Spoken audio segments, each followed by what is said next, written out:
Hey salut, ici Red Burger pour une vidéo réponse au RPG Week 37. Comment préparez-vous vos campagnes? Bon. Je dois te dire que je suis dans un questionnement existentiel. Ouais, à propos de tout ça justement.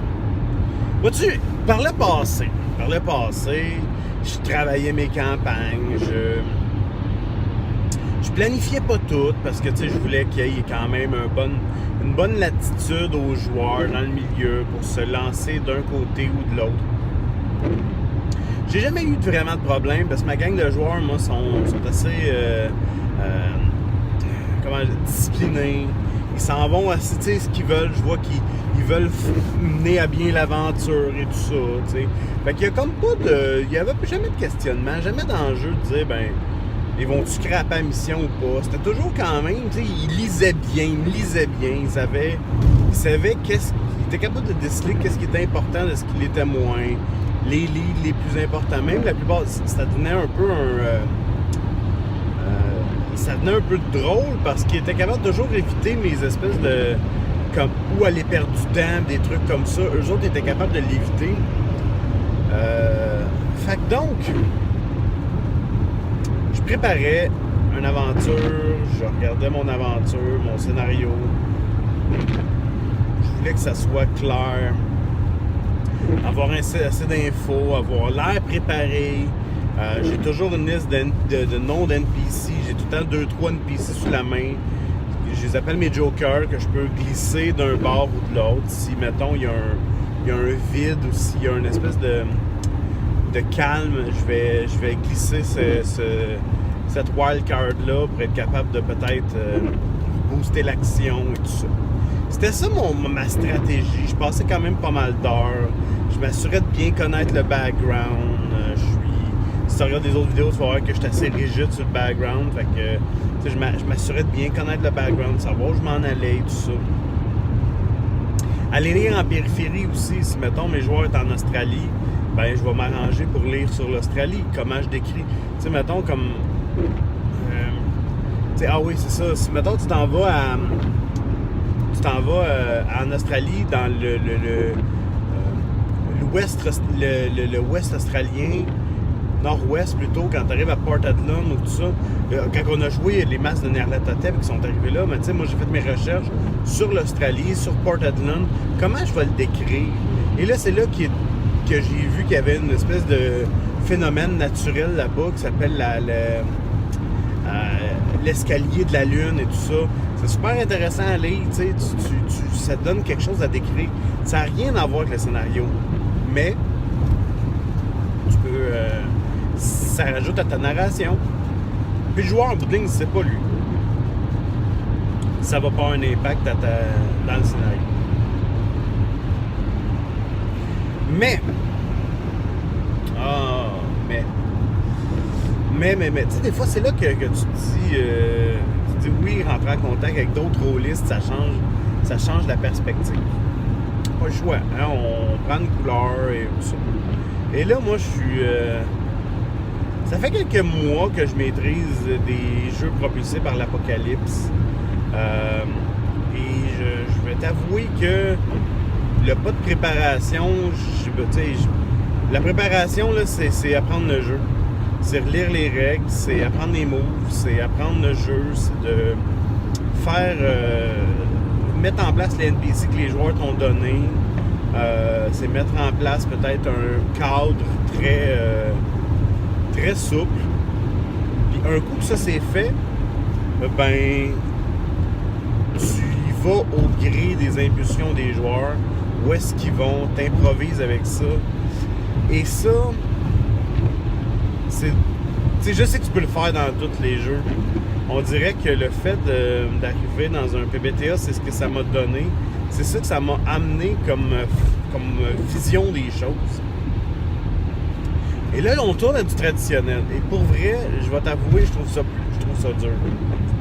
Je trouve ça réellement dur. Ça, c'est comme, tu sais, quand tu t'en vas en voyage, là, puis tu manges dans un resto, puis tout ça, puis c'est bien le fun. Tu sais, quand tu t'en vas dans le sud, là, fait que là, tu t'en vas dans un hôtel dans le sud, puis là, t'as des buffets, t'as des restos, tout ça.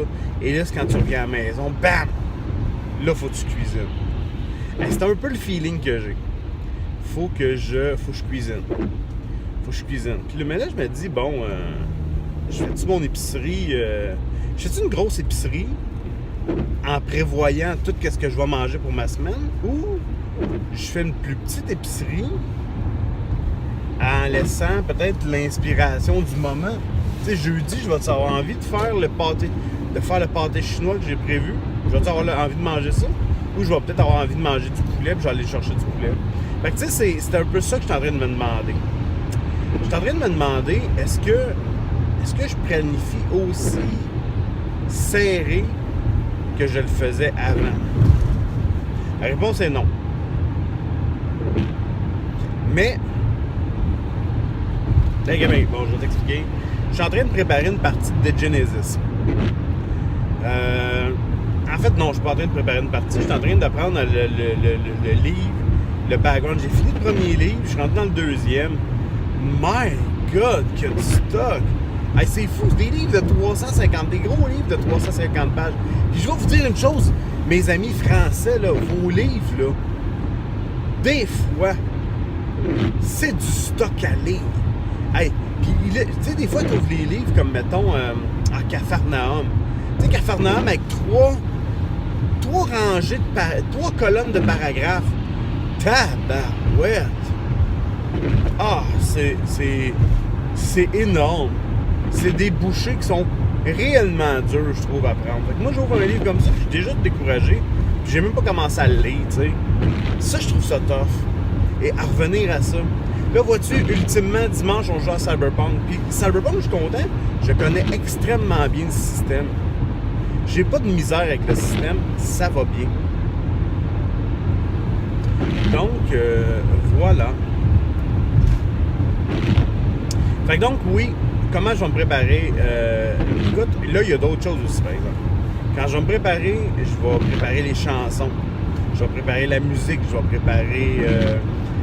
Là, j'ai commencé à jouer d'une façon avec les PBTA où est-ce que tu as un flow important de PNJ qui ont été créés par les joueurs. Fait qu'on s'assoit à table. J'ai un mur blanc dans ma gaming room et j'utilise un projecteur pour shooter le Discord, pas le Discord, mais le Roll20 que j'ai créé. Fait qu'on joue pas en ligne, on joue Roll20, mais sauf que ça me permet de faire quoi? Ben, ça me permet automatiquement, clic, je pars le NPC, j'ouvre le NPC, je le shoot au tableau. Fait que les joueurs savent déjà, ils se rappellent exactement de qui je parle. Je suis pas obligé de chercher une photo ou quoi que ce soit. Poup! Je le projette. J'haïs pas ça jouer comme ça, honnêtement. Les joueurs m'ont demandé de continuer à jouer comme ça. Ça met beaucoup d'ambiance, ça met beaucoup de... Ça rappelle beaucoup aux joueurs qui sont devant eux et tout ça. La gestion des NPC, la gestion des endroits se fait quand même... ça fait bien là-dessus. Fait que je vais t'avouer que je suis assez enclin à vouloir continuer à utiliser ça. Mais ça me demande une préparation parce qu'il faut que je le monte, le Roll20. Il faut que je monte les cartes, il faut que je monte les NPC, il faut que je prenne des photos et ainsi, puis tout. Fait que donc... la musique, moi, la musique, écoute. Un jeu de rôle sans musique, ou du moins juste des musiques ponctuelles, il manque quelque chose. Y a-tu une autre game que je suis en train de préparer, là, cette game-là, présentement, est online. C'est une game de Spirit of 77. C'est un jeu dans lequel tu incarnes dans le fond un joueur, un personnage de film ou de série d'action des années 70. Fait que là, tu peux tout mélanger là-dedans. Comme autant tu peux mélanger Duke of Hazzard, L'Homme de 6 millions, Mission Impossible, Starsky et Hutch, Serpico, tu peux mélanger les films de Steve McQueen, tout tout ce qui vient des années 70, tu peux le mélanger. Fait que tu as une inspiration. À la limite, tu peux même avoir une inspiration un peu à la Austin Powers, un peu éclaté. C'est pas un monde réel, c'est un monde un peu altéré où est-ce que il peut y avoir des androïdes ou, tu sais, bon, l'homme de 6 millions, si on a assez d'équipement over the top et tout ça. Et là-dedans, une des lois du genre, c'est d'avoir la musique qui accompagne le NPC. Et je dois choisir des chansons des années 70 pour mes NPC. Et je te dis, j'ai un fun fou à faire ça. Un fun fou. Et là, j'ai regardé comment j'étais capable de mettre la musique dans Discord et tout ça. J'ai appris comment le faire pour les joueurs en ligne et tout ça. Hey, écoute, sérieusement, ça va vraiment... J'ai vraiment hâte de faire ça. J'ai vraiment hâte. Un peu à la... comment que ça s'appelle, le film là, de Quentin Tarantino? Kill Bill. Tu sais, dans Kill Bill, là, où est-ce que justement, tu vois le NPC, là, que ce soit Daryl Hannah avec son espèce d'eye patch, là. Oui, oui, oui. Écoute, moi, je trouve ça fantastique. Donc, voici comment je vais me préparer. Musique, map, musique, map, Mojito. Non, ça me prenait un troisième M, puis je savais pas c'était quoi. Ben, fait que je vais patcher mes affaires, je vais m'assurer d'avoir assez d'informations. Je vais surtout m'intéresser au background de la place. Tu sais, s'ils vont jouer, mettons, à, je sais pas, Honolulu, ben, je vais avoir une bonne idée de qu'est-ce qu'a l'air Honolulu. Probablement même, j'ai fait venir une vraie map d'Honolulu sur Amazon.com. Regarde, récemment, j'ai fait venir des maps de Los Angeles, de Boston, tout ça. Fait que j'ai une vraie carte d'Honolulu, une map des rues et tout ça, qui me donne assez une bonne idée d'où je m'en vais à Honolulu. Fait que c'est comme ça que je vais le faire. Ça va être ma préparation. Je vais beaucoup poser de questions aux joueurs sur leur personnage, savoir exactement qu'est-ce que je peux leur mettre d'en face. On a parlé tout à l'heure il n'y a pas longtemps d'attente. Toi, là, quand tu vas jouer, ton personnage, c'est quoi tes attentes? Puis ça, je vais t'avouer, là, je lève un flag, pas un flag, mais un point à Christophe de Pilule Rouge. J'étais avec lui. C'est une technique que j'ai vue de lui. Et il pose deux questions. Qu'est-ce que ton personnage s'attend à vivre dans la partie? Fait que donc, on parle de quoi? On va dessus. Il veut-tu être challengé par rapport à ses skills? Il veut-tu être challengé par rapport à être socialement, dans des situations sociales, tout ça? Et après ça, de poser la question, qu'est-ce que toi, en tant que joueur, Danny Lapointe, voilà, n'importe qui, ben, tu veux pour ton personnage? Fait que c'est quoi l'adversité qu'on veut te lancer? Fait que, tu sais, moi, mettons, comme à Simbarum avec Christophe, ben, moi, j'y avais dit, je joue un personnage, Almar, qui était très égocentrique, qui est centré sur lui-même, qui va beaucoup cultiver les problèmes. Tu sais, il va toujours être plus fin que les autres.